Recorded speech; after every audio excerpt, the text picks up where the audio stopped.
Hello friends, welcome to my channel. The topic which we are going to learn today it is very important for class 10. वाक्यांचे प्रकार. वाक्यांचे प्रकार. तर पहिले what is वाक्य? वाक्य basically अर्थपूर्ण शब्दांच्या समूहाला आपण वाक्य से म्हणतात. फॉर एग्जाम्पल अगर मुझे बोलना है कि वहाँ एक फूल है, तो मैं लिखूंगी तेथे एक फूल आहे. पर अगर मैं इसको ऐसे लिखूं, तुम्ही तो फूल आहे, तो वो अर्थपूर्ण नहीं हुआ क्योंकि मुझे जो बोलना था वो इसमें सूटेबल नहीं है. तो जहाँ पे एक अर्थपूर्ण शब्द को हम लोग एक सीक्वेंस में लगाते हैं वही होता है वाक्य. तो ये जो वाक्य होते हैं इसके अलग अलग प्रकार होते हैं. अब आज हम लोग वही प्रकार लर्न करने वाले. तो let's see without wasting our time. And before we start, I want to tell you if you are new to my channel, kindly subscribe. और आपको कोई भी डाउट हो या किसी भी तरीके का क्वेश्चन हो तो you can comment on below comment box. Okay, so let's start. कृती पत्रिकेतील प्रश्न क्रमांक 4 अ मध्ये वाक्यांचे प्रकार यावर आधारित एक एक गुणाचे 2 कृती विचारल्या जातील. तो आपकी जो क्वेश्चन पेपर होगा उसमें क्वेश्चन नंबर 4 अ में ना आपको वाक्यांचे प्रकार के ऊपर एक एक गुण का मतलब 2 मार्क्स का टोटल क्वेश्चन पूछा जाए, जिसमें आपको ऐसे क्वेश्चन आ सकते हैं कि वाक्यांचे प्रकार ओळखा या वाक्य रूपांतर. अब पहले हम लोग ये देखते हैं कि वाक्य के कितने प्रकार हैं. तो आपके 10th के सिलेबस में टोटल 4 वाक्य के प्रकार है. पहला विधानार्थी, अन्यार्थी, प्रश्नार्थी और उद्गारार्थी. विधानार्थी में आपको भोकारार्थी और नकारार्थी दोनों भी टाइप्स आते हैं. और इट इज़ वेरी इजी. अगर आपको लग रहा रहेगा कि इट इज़ वेरी डिफिकल्ट तो नहीं, बहुत बहुत इजी है. हम लोग कुछ ट्रिक्स एंड ट्रिक के साथ इसको हम लोग कैसे सॉल्व करना है वो भी देखने वाले. तो एंड तक बने रहिए. तो लेट्स सी हम लोग इसके डेफिनेशन के साथ में इसको देखते ही एक्चुअली क्या है. आपको अगर डर लग रहेगा इसको डेफिनेशन एग्जाम में पूछेंगे तो बिल्कुल नहीं, आपको सिर्फ उसका टाइप पूछ सकते हैं या उसका रूपांतर. रूपांतर क्या होता है? तो रूपांतर आपको एक फॉर्म में वो दिया रहेगा. जैसे अब ये विधानार्थी वाक्य है तो उसको बोला जाएगा कि आज्ञार्थी कर दो. इतना कुछ डिफिकल्ट नहीं आएगा. लेट्स सी व्हाट इज विधानार्थी वाक्य. ज्या वाक्यात केवळ विधान केलेले असते. विधान मतलब एक स्टेटमेंट होता है. जिस सेंटेंस में एक सिर्फ स्टेटमेंट होता है त्या वाक्याची सुरुवात करताना उसकी जो स्टार्टिंग होती है वो कर्ता से होती है और शेवटी मतलब एंड में पूर्ण विराम होता है. मतलब विधानार्थी वाक्य जहाँ पे आएगा वहाँ पे आपको पूर्ण विराम कंपलसरी होना ही चाहिए. अगर वहाँ पे पूर्ण विराम नहीं है, समझो आपको रूपांतर का क्वेश्चन आया और आपने इसमें पूर्ण विराम नहीं डाला तो आपके मार्क्स गायब हो जाएंगे. उसी को हम लोग विधानार्थी वाक्य से बनता है. तो व्हाट इज देयर हम एक एग्जाम्पल के साथ में देखते हैं. सी रमेश लोकांची ऐकत नाही. देखो यहाँ पे एंड में जो है वो पूर्ण विराम है. रमेश करता है तो कर्ता से स्टार्ट हुआ है और एंड में पूर्ण विराम है. और ये एक स्टेटमेंट है. यहाँ पे किसी भी तरह का कोई भी कुछ कुछ नहीं है. तो एकदम सिंपल सेंटेंस है. इसके लिए रमेश लोकांचे ऐकत नाही ये विधानार्थी वाक्य है. पर आपको पूछा कि खालील वाक्याचे प्रकार ओळखा. अगर ऐसा सेंटेंस आ रहा तो आप उसमें डायरेक्टली नीचे लिख दोगे विधानार्थी वाक्य. आपका 1 मार्क्स पक्का. नेक्स्ट क्वेश्चन देखिए. मी परीक्षा देणार आहे. सेम यहाँ पे भी आपका पूर्ण विराम है और स्टार्टिंग जो हुई है वो कर्ता से हुई. अब यहाँ पे एक है कि जरूरी नहीं कर्ता से ही स्टार्टिंग हो. मोस्ट ऑफ द टाइम कर्ता से स्टार्टिंग होती है पर कहीं कहीं पे कुछ और चीजें भी आ जाती है. कर्ता मीन्स सब्जेक्ट. कर्ता मतलब सब्जेक्ट. तो आपको इसमें देखना ये है कि ये एक स्टेटमेंट है. फिर भी ये डिफिकल्ट लग रहा है तो बने रहना, मैं आपको इसको और इजीली आइडेंटिफाई करने की ट्रिक बताऊंगी. ठीक है. थर्ड सेंटेंस देखो. तो नेहमी वेळेवर शाळेत जातो. तो यहाँ पे भी सेम है. पूर्ण विराम है और कर्ता से ही स्टार्ट हुआ है. नेक्स्ट. अब विधानार्थी वाक्य में ना आपको 2 और प्रकार ऐड हो जाते हैं विच इज होकारार्थी और नकारार्थी. होकारार्थी व्हाट इज होकारार्थी एंड नकारार्थी. तो मैंने देखो यहाँ पे डेफिनेशन वाइज इसको बनाया ज्या हुआ है। वाक्यात होकार दर्शवलेला असतो, मतलब जहाँ पे हा है, जहाँ पे निगेटिवनेस नहीं है, और जहाँ पे निगेटिव है, नकार मतलब निगेटिव, जहाँ पे नहा नहीं है मतलब वो चीज नहीं हुई या नहीं की, ऐसा वहां पे नकारार्थी वाक्य होगा, और यहाँ पे होकारार्थी। अभी भी नहीं समझ में आ रहा तो हम लोग उसको सेंटेंस वाइज देखते हैं। सेंटेंस वाइज में क्या दिया हुआ है, तो देखो यहाँ पे, आज गावात जत्रा आहे। आज गांव में जत्रा है, यहाँ पे कोई भी ना का उच्चार नहीं है। पर यहाँ पे अगर तुम नकारार्थी में देखो तो यहाँ पे एड में नहीं है, यहाँ पे देखो एंड में ना ही है, और यहाँ पे एंड में देखो नवे है। तो जहाँ पे ना होता है मतलब लहान मुलांनी खोटे बोलू नहीं, तब ना हो गया। और आपको नकारार्थी में ना ये तीनों ही चीजें एंड में मिलेगी, एंड में भी मिल सकती है, बीच में भी मिल सकती है। पर जहाँ पे आप ये नवे नहीं और ना ही मिल गया है ना, तो समझ जाना कि वो नकारार्थी है। और जिसमें नहीं होगा वो होगा आपका होकारार्थी। इजी है ना इसको आइडेंटिफाई करना। जहाँ पे नकार ये तीनों वर्ड नहीं हो गए, ने, नाही, नवे, वो होकारार्थी हो जाएगा। ये ज्यादा इजी है आपको आइडेंटिफाई करने में। वर्षा ने रंगोली काट ली। अब मुझे इसको नकारार्थी में करना है, तो वर्षा ने रंगोली काट ली नाही। अगर मैं इसके आगे सिर्फ नाही लगा दूं तो ये होकारार्थी नकारार्थी में चेंज हो जाएगा। हा गाणारा पक्षी आहे। हा गाणारा पक्षी नाही, आहे की जगह अगर मैं नाही कर दूं तो ये नकारार्थी हो जाएगा। वैसे ही लहान मुलांनी खोटो बोलू नये। अब यहाँ पे नहीं है, अगर मेरे को इसको होकारार्थी करना है तो लहान मुलांनी खोटे खरे बोलावे। तो मतलब मैं खोटे को, यहाँ पे इसका मीनिंग ही वही है ना कि खोटे बोलना नहीं चाहिए, झूठ नहीं बोलना चाहिए, तो उसके लिए खरे बुलावे, सच बोलना चाहिए। I hope this is clear. Let's go to our other topic, second part, which is प्रश्नार्थी वाक्य, जो बहुत ईजी है। अगर मैं इसको डेफिनेशन वाइज ना चाहते हुए सिर्फ इतना सिंपली यहाँ पे मैं ये ड्रॉ कर दूँ ना, तो आप समझ जाओगे कि ये क्या है। प्रश्नार्थी वाक्य, तो जो सेंटेंस में प्रश्न पूछा हुआ है वहां पे या लास्ट में ना एंडिंग में आपको ये मार्क मिलना ही चाहिए, और जहाँ पे दिख गया वो आपका प्रश्नार्थी वाक्य ही है। आपको विदाउट एनी डाउट वहां पे प्रश्नार्थी ही लिखना है। फिर भी हम लोग एक बार डेफिनेशन वाइज देखते हैं। ज्या वाक्यातून साधे विधान केलेले नसून, मतलब वहां पर एक स्टेटमेंट ना देते हुए प्रश्न विचारला जातो, हे क्वेश्चन पूछा हुआ है। तसेच प्रश्न विचारणाऱ्याला काही ना काही माहिती हवी असते, और वैसे ही जो प्रश्न पूछ रहा है ना उसको कुछ ना कुछ इन्फॉर्मेशन चाहिए होती, माहिती मतलब इन्फॉर्मेशन चाहिए होती। अशा प्रकारच्या सर्व वाक्यांना प्रश्नार्थी वाक्य असे म्हणतात। ऐसे प्रकार के हर वाक्य को हम लोग क्या बोलते हैं, प्रश्नार्थी वाक्य। और इसमें ना एंड में आपको हमेशा क्वेश्चन मार्क ही मिलेगा। तो जहाँ पे जो प्रश्न पूछने वाला है ना उसको किसी तरीके की इंफॉर्मेशन चाहिए होती है, वही होता है, वही होगा अपना प्रश्नार्थी वाक्य। इसके हम लोग एग्जाम्पल्स देखते हैं।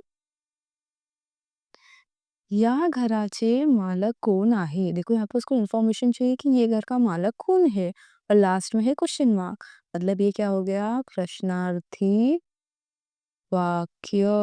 सम I hope this is clear. तुझ्या शाळेचे नाव काय आहे, वो उसको पूछ रहा है कि तुम्हारे स्कूल का नाम क्या है। तो यहाँ पे भी है लास्ट में क्वेश्चन मार्क, मतलब ये भी क्या है, प्रश्नार्थी वाक्य।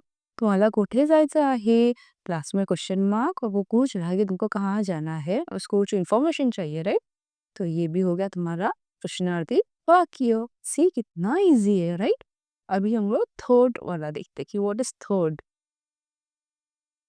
आज्ञार्थी वाक्य। ज्या वाक्यात आज्ञा, विनंती, उपदेश, आशीर्वाद और प्रार्थना, मतलब जहाँ पे तुम्हें ऑर्डर, कमांड या रिक्वेस्ट, कमांड या रिक्वेस्ट मिलेगी, वही होगा तुम्हारा आज्ञार्थी वाक्य। इसे देखो, इत्यादी गोष्टीचा बोध होतो अशा वाक्यांना आज्ञार्थी वाक्य म्हणतात। तो जहाँ पे आपको आज्ञा विनंती, आज्ञा करना, आज्ञा की भी है, कोई विनंती की भी है, या कोई उपदेश दिया हुआ है, या कोई आशीर्वाद दे रहा है, या कोई प्रार्थना है, ये सब में से कुछ भी आए वो आज्ञार्थी वाक्य है। बहुत इजी है भी। सी यहाँ पे पहला वाला जो सेंटेंस है, फॉर एग्जाम्पल, मुलांनो व्यायाम करा, तो ये क्या है, एक उपदेश है। मुलांनो व्यायाम करा, तो ये इसके लिए क्या हो गया, अन्य अर्थी वाक्य। अब इसमें भी एक चीज़ है, जैसे विधानार्थी वाक्य था, इसमें लास्ट में यहाँ पे पूर्ण विराम आना ही चाहिए। अगर इसमें पूर्ण विराम नहीं आता, आपने अगर पूर्ण विराम नहीं लिखा, तो आपके मार्क्स वहाँ पे चले जाएंगे। तू त्याच्या बरोबर जा। देखो ये भी एक कमांड है कि तू उसके साथ जा, इसके लिए भी आज्ञार्थी है और यहाँ पे पूर्ण विराम है। कृपया शांत बसा, इट्स अ रिक्वेस्ट। देखो दिख रहा है कृपया, तो कृपया शांत बसा मतलब ये भी क्या हो गया, आज्ञार्थी हो गया। I hope you have understood this. Next let's see last क्या है, उद्गारार्थी वाक्य। तो उद्गारार्थी वाक्य ज्या वाक्यात भावनेचा उद्गार होतो, उद्गार होणं मतलब हमारे फीलिंग्स एक्सप्रेस हो रहे, हमारे फीलिंग्स हमारे इमोशंस एक्सप्रेस हो रहे, अशा वाक्यांना उद्गारार्थी वाक्य म्हणतात। का आपने ना विराम चिन्ह में पढ़ा होगा। विराम चिन्ह में जब एक्सक्लेमेटरी मार्क्स यूज होता है ना, तब उसमें क्या होता है कि हम अपने फीलिंग्स अपने इमोशंस को यूज करते हैं। वहीं पे जहाँ पे आपको सेंटेंस में अगर ये एक्सक्लेमेटरी मार्क दिख गया, वो आपका उद्गारार्थी वाक्य ही है। सी कितना इजी है, मतलब क्वेश्चन के वाक्य के एंड में अगर आपको प्रश्न चिन्ह दिख गया तो वो हो गया आपका प्रश्नार्थी वाक्य। अगर उद्गारार्थी चिन्ह दिख गया तो वो हो गया उद्गारार्थी वाक्य। और अगर कोई आज्ञा या कमांड मिल गया तो वो हो गया अन्यार्थी वाक्य। और ये तीनों भी ना हो तो एक ही बचा, वो होगा तुम्हारा विधानार्थी वाक्य। सी कितना इजीली चारों टॉपिक्स हो गए। अब हम लोग आज्ञार्थी के उद्गारार्थी वाक्य के एग्जाम्पल्स देखते हैं। सी अरे रे किती मार बसला आहे त्याच्या डोक्याला। सी यहाँ पे एक शॉक्ड ऐसा शॉक्ड एक्सप्रेस हो रहा है ऐसे, अरे रे किती मार बसला है त्याच्या डोक्याला। उसके सर पे कितना मार लग गया। और देखो यहाँ पे दो जगह पे एक्सक्लेमेटरी मार्क्स यूज हुआ, तो आपको एक सेंटेंस पढ़ने की भी जरूरत नहीं है। अगर आपको पूछा वाक्य प्रकार होगा और उसमें आपको एक्सक्लेमेटरी मार्क दिख गया, आप उसको वहाँ पे विदाउट वेस्टिंग टाइम वहाँ पे उद्गारार्थी वाक्य लिख दो, आपको एक मार्क्स पक्का मिलेगा। मला लॉटरी लागली लागली तर देखो यहाँ पे एक्सक्लेमेटरी मार्क है, शाबाश चांगला खेळ खेळला, तो भी देखो एक्सक्लेमेटरी मार्क है। आई होप ये चारों तो चारों पॉइंट्स क्लियर है। Start with our board questions. Board question में फर्स्ट पहला तो ये है 2019 से लेके 2023 तक के क्वेश्चन पेपर जो एक्चुअली क्वेश्चन पेपर्स में आए थे इन एसएससी बोर्ड। तो हम लोग इसको देखते हैं कि इसमें आंसर्स क्या थे। तो पहला क्वेश्चन देखो, प्रवासात भरभरून बोलावे। अब हम लोग यहाँ पे आइडेंटिफाई कर सकते हैं, देखो यहाँ पे लास्ट में दिया हुआ है पूर्ण विराम और ये है एक स्टेटमेंट। यहाँ पे कोई पूर्ण विराम में सिर्फ दो ही कंडीशन आती है, या तो वो होगा आज्ञार्थी या विधानार्थी। पर यहाँ पे आज्ञार्थी होने के लिए कोई भी कंडीशन सेटिस्फाई नहीं हो रही। जैसे आज्ञार्थी में था कि कोई रिक्वेस्ट कमांड या ऑर्डर होना चाहिए, तो ये कुछ भी नहीं है। इसके लिए ये एक स्टेटमेंट है। तो आप यहाँ पे नीचे देखो विधानार्थी लिखा हुआ है, तो इसका राइट आंसर है विधानार्थी।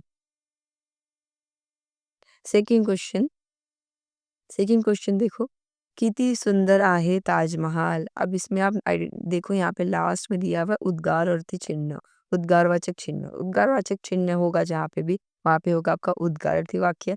इसके लिए इसका राइट आंसर है उद्गारार्थी वाक्य। थर्ड क्वेश्चन, तुझ्या शाळेत मराठी दिन साजरा करतात का? और एंड में है क्वेश्चन मार्क। यहाँ पे देखो एंड में क्वेश्चन मार्क दिखा है, तो विदाउट थिंकिंग एनीथिंग जहाँ पे मुझे क्वेश्चन मार्क दिख गया, दैट इज योर प्रश्नार्थी वाक्य। नेक्स्ट, रनिंग पेक्षा देखील दोरीवरच्या उड्या मारा। रनिंग पेक्षा देखील दोरीवरच्या उड्या मारा। अब यहाँ पे देखो लास्ट में आपको दिया हुआ है पूर्ण विराम, और ये सेंटेंस को रीड करने पे आपको पता चलेगा ये एक कमांड है कि रनिंग से देखो रनिंग से रनिंग से ज़्यादा अच्छा है आप दोरीवरच्या उड्या, वो रस्सी उड़ी खेलते वो करो। तो ये आज्ञा है, इसके लिए आज्ञार्थी वाक्य। नेक्स्ट, मस्ती करू नका। सेंटेंस में ही पता चल रहा है कि मस्ती करू नका मतलब होता है आज्ञा दी भी है, इसके लिए आज्ञार्थी वाक्य है। नेक्स्ट, तुम्ही झाडे लावली आहेत का? तुम्ही झाडे लावली आहेत का? लास्ट में है क्वेश्चन मार्क मतलब प्रश्न चिन्ह, इसके लिए ये हो गया प्रश्नार्थी वाक्य। नेक्स्ट, अक्षय दररोज अभ्यास करतो। अब ये देखो लास्ट में दिया हुआ है पूर्ण विराम और कर्ता से हो रही है शुरुआत, और ये है एक स्टेटमेंट, इसके लिए ये होगा विधानार्थी वाक्य। नेक्स्ट, आ हा हा किती सुंदर दिखावा हा। अब देखो यहाँ पे दिए हुए है दो दो उद्गारवाचक चिन्ह, इसका मतलब ये हो गया उद्गारार्थी वाक्य। राष्ट्रगीताचा मान राखा, आज्ञा है, आज्ञार्थी वाक्य लास्ट में है पूर्ण विराम और दिया हुआ है एक कमांड, इसके लिए आज्ञार्थी वाक्य। हुशारीचे किती किती ते तेज त्याच्या चेहऱ्यावर, लास्ट में देखो क्या दिया हुआ है, उद्गारार्थी चिन्ह, इसके लिए है उद्गारार्थी वाक्य। ये क्वेश्चन आया था मार्च 2023 में। अब ये होता है आइडेंटिटी, ये हो गया एक टाइप कि आपको पूछा जाएगा कि खालील वाक्यांचे प्रकार ओळखा। देखो यहाँ पे भी दिया हुआ है, इसका हेडिंग क्वेश्चन क्या था, खालील वाक्यांचे प्रकार ओळखा। जब आपको ऐसा क्वेश्चन आता है तो you identify what type it is, कि ये वो सेंटेंस कौन सा टाइप का है। बट इसमें एक और तरीके का क्वेश्चन आता है, वो आता है रूपांतर वाला। पुढील वाक्यात कंसातील सूचनेनुसार बदल करा। मतलब यहाँ पे देखो हर कंस, यहाँ पे कंस बनाया हुआ है, ब्रैकेट बनाया हुआ है, आपको उसके अकॉर्डिंग उस सेंटेंस को रूपांतर करना है, उसका फॉर्म चेंज करना है। सी यहाँ पे फर्स्ट क्वेश्चन दिया हुआ है क्या, दररोज अभ्यास करा और बोला हुआ है इसको आज्ञार्थी, और बोला हुआ है उसको आज्ञार्थी करा। सो यहाँ पे देखो, यहाँ पे आपको विधानार्थी वाक्य दिया हुआ है और आपको बोला हुआ है आज्ञार्थी करा। दररोज अभ्यास करावा के इंस्टेड दररोज अभ्यास कराएगा, क्योंकि यहाँ पे एक आज्ञा आ जाएगी करा में। तो मला हे चित्र नापसंद नाही। अब ये जो सेंटेंस है ये है होकारार्थी और नकारार्थी, आपको इसको होकारार्थी करना है। तो मला हे चित्र पसंद आहे, मुझे पहली बार इसमें दिया है, मुझे ये चित्र पसंद नहीं, मुझे नापसंद नहीं है, मतलब पसंद है ना, इसके लिए मला हे चित्र पसंद आहे। थर्ड वाला देखो, किती सुंदर आहे ताजमहल, विद इस उद्गारार्थी वाक्य और आपको इसको करना है विधानार्थी वाक्य में। तो यहाँ पे एक आपको स्टेटमेंट बनानी है, ताजमहल खूब सुंदर आहे, हो गया स्टेटमेंट बन गया, लास्ट में पूर्ण विराम दे दिया आपने, हो गया, आपको 1 मार्क्स मिल गया। नेक्स्ट, प्रवासात भरभरून बोलावे, इसको ये है एक स्टेटमेंट, आपको इसको बनाना है आज्ञार्थी वाक्य में। तो बोला वे के इंस्टेड आपको बोला आएगा। नेक्स्ट, नेमी खरे बोलावे और उसको नकारार्थी करना है। तो अब यहाँ पे आपको बोला हुआ है कि हमेशा सच बोलना है, तो उसको जब आप वो नकारार्थी करोगे तो उसका सिर्फ आपको फॉर्म चेंज करना है, उसने जो सेंटेंस में बोला हुआ है वो वैसा का वैसा ही आएगा। यहाँ पे देखो नेमी खरे बोलावे, मतलब हमेशा सच बोलना है। अब इसको आपको नकारार्थी में करना है, पर इस तरीके से करना है कि वो सेंटेंस का मीनिंग सेम, कधी खोटे बोलू नये, इसका मतलब भी सेम हुआ ना कि हमेशा सही सच बोलना चाहिए, कधी खोटे बोलू नये। ये मार्च 2020 में पूछा हुआ क्वेश्चन था।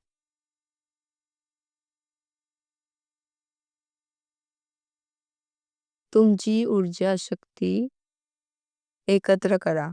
अब ये है आज्ञार्थी वाक्य, इसको आपको करना है विधानार्थी वाक्य में। तुमची ऊर्जा शक्ति एकत्र करावी, करा वहाँ पे ऑर्डर दिया हुआ था, यहाँ पे करावी आ गया। नेक्स्ट देखो, पांढरा रंग कोणाला आवडत नाही, व्हाइट रंग, पांढरा रंग कोणाला आवडत नाही, कि व्हाइट कलर किसको पसंद नहीं है, और ये प्रश्नार्थी वाक्य था, आपको इसको विधानार्थी में करना था। तो पांढरा रंग सर्वांनाच आवडतो, फॉर्म चेंज हो गया बट मीनिंग सेंटेंस का सेम होना चाहिए। ताजमहलचे सौंदर्य अवर्णनीय आहे, मतलब ताजमहल का जो खूबसूरती है वो डिस्क्राइब नहीं कर सकते, ऐसा है, और उसको आपको उद्गारार्थी में करना है। उद्गारार्थी मतलब उसको देख के आपके अंदर के एक्सप्रेशंस आने चाहिए। तो वाह, ताजमहलचे सौंदर्य कीर्ती केवळ अवर्णनीय, सेंटेंस सेम है, इसमें आप वहाँ पे आपको एक्सप्रेशन और उद्गार चिन्ह ऐड किया। ही इमारत खूप उंच आहे, इसको उद्गारार्थी करना चाहिए। अबबो किती उंच इमारत ही, सी कितना इजी है। आज पहाटे रानात उजेड नव्हता, होकारार्थी करा। अब यहाँ पे नव्हता दिया है, मतलब ये नकारार्थी है, आपको होकारार्थी में करना, और इस तरीके से करना है कि उसका सेंटेंस का मीनिंग चेंज ना हो। आज पहाटे रानात काळोख होता, उजेड नव्हता मतलब अंधेरा था, इसका मतलब क्या हुआ, काळोख था। तो दररोज व्यायाम करतो, इसको प्रश्नार्थी करना है। तो व्यायाम कधी करत नाही, दररोज करतो ना। मन अशांत न होते, इसको होकारार्थी करना है। मन शांत होते। I hope you have understood all the questions. ये सारे जो क्वेश्चन अभी हम लोगों ने प्रैक्टिस किए, ये बोर्ड के क्वेश्चंस थे। अब इसके बाद मैं आपको थोड़े से क्वेश्चंस देना चाहूँगी, जिसके आंसर्स आप बिलो कमेंट बॉक्स में लिखोगे। देखते हैं आपको कितना समझा है, और आपको अभी भी कोई डाउट हो तो आप मुझे नीचे कमेंट बॉक्स में कमेंट कर सकते हैं। सो फाइनली एक लास्ट रिकॉल ये है, विधानार्थी और आज्ञार्थी वाक्य में एक सिमिलैरिटी आएगी, दैट इज पूर्ण विराम जो सेंटेंस के एंड में आएगा। आपको वो देख के, जब सेंटेंस के एंड में पूर्ण विराम आएगा, आपको फिर क्वेश्चन ये देखना है कि वो उसमें कोई आज्ञा या ऑर्डर या कमांड नहीं है। अगर है तो वो आज्ञार्थी वाक्य होगा, और अगर नहीं है तो वो विधानार्थी वाक्य होगा। इजी ट्रिक है, राइट? और लास्ट में अगर सेंटेंस के क्वेश्चन मार्क है तो वो प्रश्नार्थी वाक्य हो जाएगा, और अगर किसी तरीके का उद्गार या उद्गारवाचक चिन्ह है तो इसके लिए उद्गारार्थी वाक्य होगा। अब मैं आपको कोई प्रैक्टिस क्वेश्चंस दे रही हूँ, देखो। तुझी शाळा कुठे आहे? इसका आंसर क्या होगा? नीचे कमेंट बॉक्स में लिखना। दररोज शाळेत जा.